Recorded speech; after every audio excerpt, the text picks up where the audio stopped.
안녕하세요. 결혼하고도 정신 못 차리고 시댁이 자기 가정이라고 생각하는 남편과 이혼을 결심한 30대 여성입니다. 사실 애도 있고 그래서 어떻게든 이 시기를 슬기롭게 극복해 보려고 했는데 아무리 저 혼자 그런 생각을 하면 뭐 하겠어요. 손뼉도 마주쳐야 소리가 난다고 남편도 같이 협조를 해줘야 상황에 진전이 있을 거 아닌가요? 그런데 남편은 무조건 제가 잘못하고 있는 거라며 저 하나만 잘하면 아무 문제가 없을 거랍니다. 그런 사람하고 더 이상 무슨 대화가 되겠어요. 남편하고는 아는 언니의 소개로 만났습니다. 당시 저는 건강상의 이유로 잠시 일을 쉬면서 여러 가지 운동을 배우기 시작했는데 아는 언니가 자기 지인 중에 운동에 일가견이 있는 사람이 있다면서 굳이 자리를 만들어주겠다고 하더라고요. 솔직히 내키지는 않았지만 그래도 언니 딴에는 신경 써주는 건데 거절하기도 그렇고 또 한편으론 그런 사람 한 명 정도는 알고 지내도 나쁠 건 없겠다 싶대요. 그래서 언니에게 한번 만나보겠다고 하고는 그렇게 소개를 받게 된 사람이 바로 지금의 남편이에요. 평범한 직장인이던 남편은 알고 보니 대학 시절 체육학과를 전공해서인지 언니 말대로 다양한 운동에 해박한 지식을 갖고 있었습니다. 한참 사귀던 당시 저는 다른 무엇보다도 남편의 성실한 성격에 매력을 느꼈어요. 남편은 퇴근하기가 무섭게 헬스장으로 향하는 소위 바른생활 사나이였기 때문이지요. 그리고 술, 담배는 전혀 하지 않는 데다가 여자에게도 별 관심이 없었으니 솔직히 제가 신경 쓸 만한 상황이 한 번도 없었답니다. 사실 제 친언니는 친구가 정말 많은 형부하고 결혼을 한 탓에 여러 가지로 소가리를 많이 했어요. 특히나 남자는 인간관계가 중요하다면서 얼마나 술자리가 잦았는지 언니가 몇 번이나 친정 부모님 앞에서 눈물을 흘리기도 했지요. 그래서 저는 절대로 술자리 좋아하는 남자는 만나지 않겠다고 다짐했는데 그런 면에서 남편은 정말 제 이상형에 가까운 사람이었네요. 사귄 지 2년 만에 남편에게 정식으로 프로포즈를 받고 저는 2번 고민할 것도 없이 예스를 외쳤습니다. 그리고 양가 가족들과 친구들의 축복을 받으며 부부의 연을 맺게 되었지요. 그때만 해도 저는 제가 정말 지극히 정상적인 집구석에 시집을 갔다고 믿었습니다. 집이 아니라 집구석이라고 표현하는 건 생각만 해도 지긋지긋해서 그래요. 정말이지. 시어머니든 남편이든 둘 중 한 명이라도 진작에 본색을 보여줬다면 오늘날 제가 이렇게 이혼을 생각할 일도 이런 사연의 주인공이 될 일도 없었을 텐데 생각할수록 분할 뿐입니다. 결혼 전 시댁에 인사를 드리러 갔을 때도 시어머니는 당신이 딸이 없어서 늘 한이었다며 저하고 모녀 사이처럼 지내고 싶다고 몇 번이나 말씀하셨습니다. 그리고 실제로도 저에게 무척이나 잘해주셨어요. 가만히 앉아있어라. 아무것도 하지 말아라 늘 입버릇처럼 그렇게 말씀하실 정도로요. 하지만 아무리 어머님이 그렇게 말씀하신들 결혼하겠다고 인사드리러 간 예비며느리가 어떻게 가만히 있었겠어요? 가시방석에 앉은 듯 얼마나 불편한 자리였는데요. 그래서 어머님이 굳이 시키지 않으셨어도 잔심부름 거들어가며 그렇게 눈치껏 행동하고 그랬습니다. 그리고 속으로는 그래도 정말 이런 시부모님을 만나다니 나는 정말 운이 좋은 사람이구나 생각했지요. 그런데 막상 식을 올리고 뭐랄까요? 진정한 의미의 가족이 되고 나니 어머님이 정말 저를 딸처럼 편하게 생각하신 건지 툭하면 저를 상대로 삐지시는 거예요. 사실 남편에게는 위로 5살 많은 아주버님이 계세요. 그리고 아주버님은 일찍이 결혼을 하셨고요. 그런데 딸이 없어 저와는 모녀 사이처럼 지내고 싶다는 어머님이 어째서인지 형님과는 영 사이가 편치 않아 보였습니다. 그래서 남편에게 어머님하고 형님하고 사이가 별로냐고 물으니 남편이 저더러 형님이 이상한 사람이라고 하더라고요. 어머님은 그저 형님하고 가깝게 지내고 싶어 하셨을 뿐인데 형님이 벽을 쳤다나 어쩐다나 하면서 아주 열불을 내대요. 그리고 그때만 하더라도 제가 형님하고 몇 번 대화를 나눠본 적도 없고 그래서 솔직히 형님이 어떤 사람인지 전혀 몰랐거든요. 그래서 남편 이야기만 듣곤 형님 성격이 좀 까칠한가 보다 그렇게만 생각했습니다. 그런데 이게 웬걸. 제가 어머님을 겪어보니까 까놓고 말해서 형님이 아주버님이랑 이혼을 안 하는 게 용하다 싶을 지경이었어요.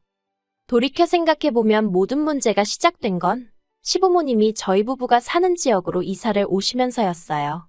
결혼을 하고 얼마 지나지 않아 원래는 다시 복직을 하려고 했었는데 제가 임신을 하면서 그 계획이 미뤄졌거든요. 그런데 어머님께선 굳이 제가 임신해 있는 동안 옆에서 거들어주고 싶으시다며 이사를 감행하셨습니다. 그리고 아무리 어머님께서 저에게 잘해주셨다 하더라도 아무렴 친정어머니만큼 편할 수는 없잖아요.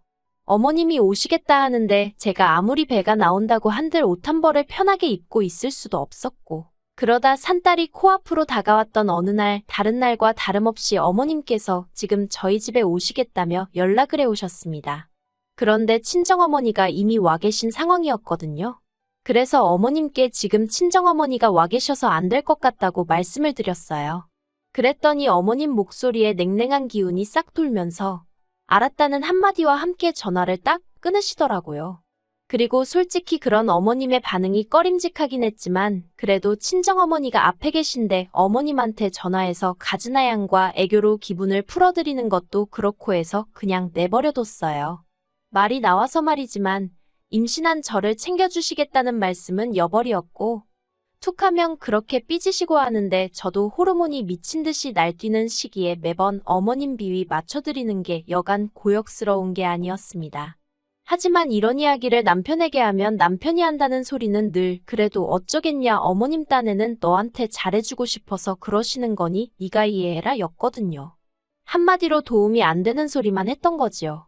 어쩌다 제가 한 번은 그러지 말고 당신이 나서서 어머님한테 잘 돌려서 얘기 좀 해주면 안 되겠냐고 부탁도 해봤는데, 그러면 어머님이 서운해하실 게 뻔하지 않냐면서 자긴 그런 잔인한 소리는 못한다나요. 그리고 그때 예를 들어 어머님과 제가 맞붙게 되는 상황이 닥치면 남편이 과연 누구 편을 들까 하는 의구심을 처음 갖게 되었던 것 같아요. 아무튼 그렇게 어머님이 멋대로 전화를 끊으시고 2시간쯤 지났을까? 친정어머니가 당신은 그만 일어날 테니 저더러 얼른 어머님께 전화를 드리라고 하시더군요. 그리고 그렇게 친정어머니가 가시니 저도 기분이 영 좋지는 않았고요. 그렇게 어쨌든 어머님에게 전화를 드리니 하신다는 말씀이 서운하시답니다. 져주려고 불고기에 뭐에 이것저것 만들어놨는데 제가 대번에 친정어머니 와 계시다고 그래서 너무 속상했다나요. 참고로 저는 어머님께 불고기니 뭐니 부탁드린 적이 없습니다. 그리고 또 말이 나왔으니 말인데 저희 어머님은 받는 사람 상황은 생각지 않으시고 당신이 내키는 대로 하시는 분이셨어요. 예를 들어 제가 콩을 못 먹거든요. 그런데도 콩이 건강에 좋다면서 한동안 콩밥에 콩조림에 콩국물에 콩콩콩콩 이러면 어머님이 해주신 건데 참아버리지도 못하고, 그리고 안 좋아해서 안 먹는 게 아니라 정말 속에서 안 받아서 못 먹는 건데 왜 맛도 안 보냐, 먹는다고 죽는 것도 아니지 않냐 하는 남편의 잔소리까지 들어야 했으니 정말 환장할 노릇이었어요. 오죽하면 제가 어떻게 되나 한번 보고 정신 좀 차리시라고 그걸 시댁에서 억지로 먹고 화장실로 달려가 토하기까지 했다니까요. 아무튼 그 정도의 어떤 강경책을 쓰지 않으면 저희 어머님은 멈추지 못하는 폭주기관차처럼 당신 방식대로 밀어붙이는 시기셨네요. 하지만 제가 결정적으로 차라리 이혼을 하는 편이 낫겠구나 하고 마음을 먹게 된 건 제가 출산한 이후로 어머님이 보이신 행동들 때문이었습니다. 일단 저는 출산 후 산후조리원에 가는 대신 친정어머니께 돈을 드리고 친정에서 산후조리를 했어요. 친정어머니가 관련 자격증을 갖고 계시기도 했고 간호사로 오랫동안 일을 하셨거든요. 그래서 친정어머니와 시간도 보낼 겸 친정에서 산후조리를 하게 된 거지요. 그런데 남편이 한다는 말이 이 일로 시어머니가 생병이 나셨답니다. 제가 그게 무슨 말이냐니까 산후조리원에 안 가는 줄 알았으면 산후조리는 당신이 해줬어도 되는 거 아니냐며 왜 제가 어머님께는 묻지도 않고 친정으로 갔는지 모르겠다며 너무 서운하다고 하셨다는 거예요. 어이가 없어서 남편더러 당신도 생각을 해보라고, 내 입장에선 당연히 친정에서 산후조리하는 게 10배 100배 편하지. 어떻게 어머님한테 산후조리를 부탁드리겠냐고요. 그러자 남편이 제 말도 무슨 말인지는 알지만 그래도 말이라도 한번 물어봤으면 좋았을 것 같답니다. 아니, 어차피 어머님이 해주신다고 해도 내가 싫다고 거절을 할 건데 왜 실없는 소리를 하느냐고 말도 안 되는 억지 좀 쓰지 말라고 했네요.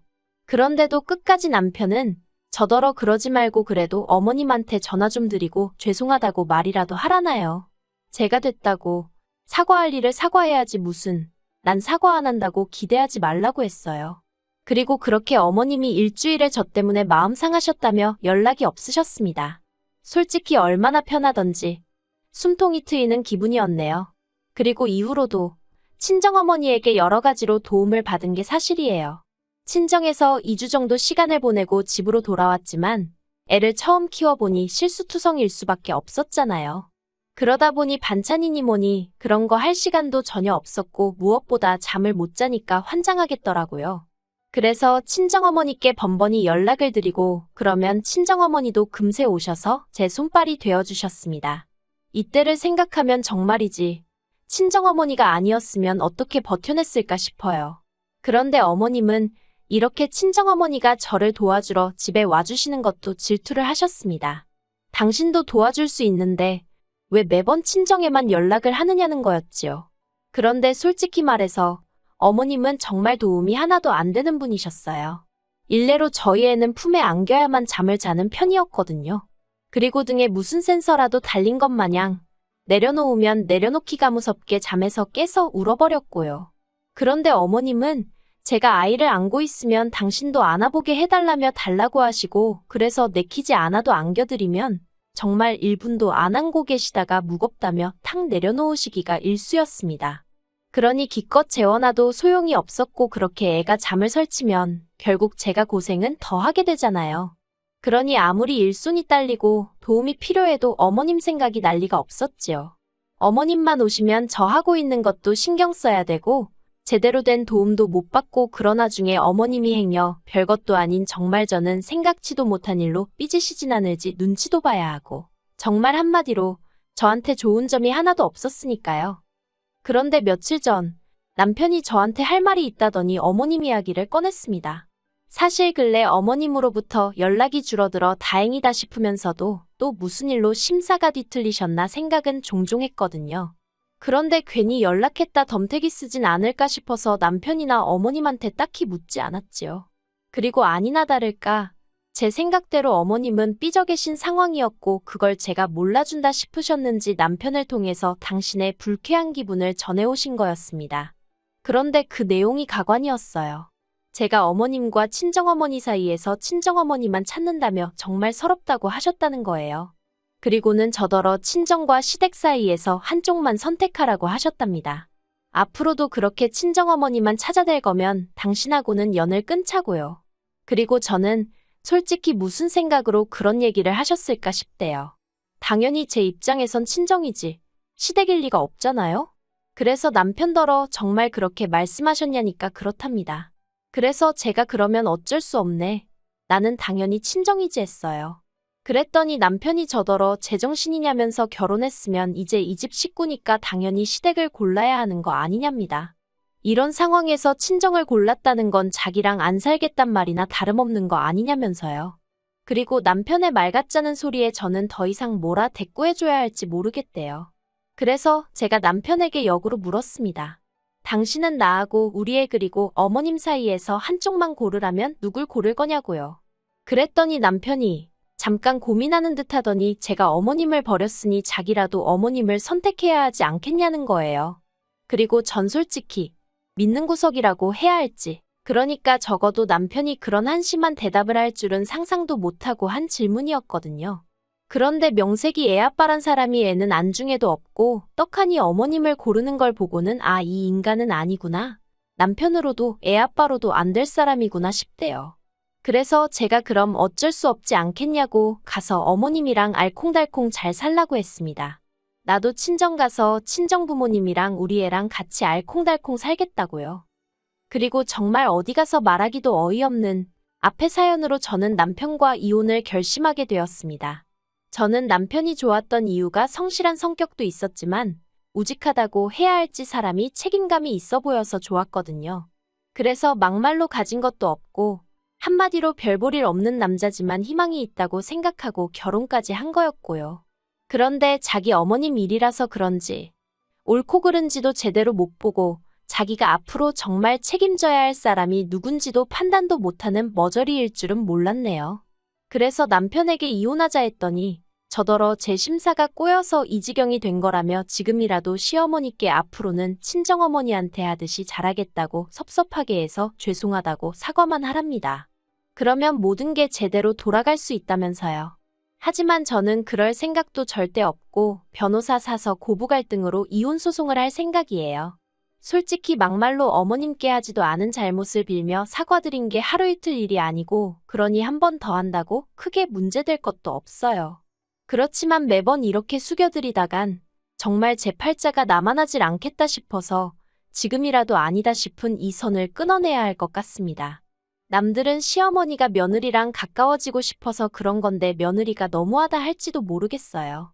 하지만 시도 때도 없이 미친 여자 널뛰기 하듯 오르락내리락 하는 어머님 심사 맞춰드리는 거, 이게 얼마나 고역인지 안 해본 사람은 모를 겁니다. 어휴.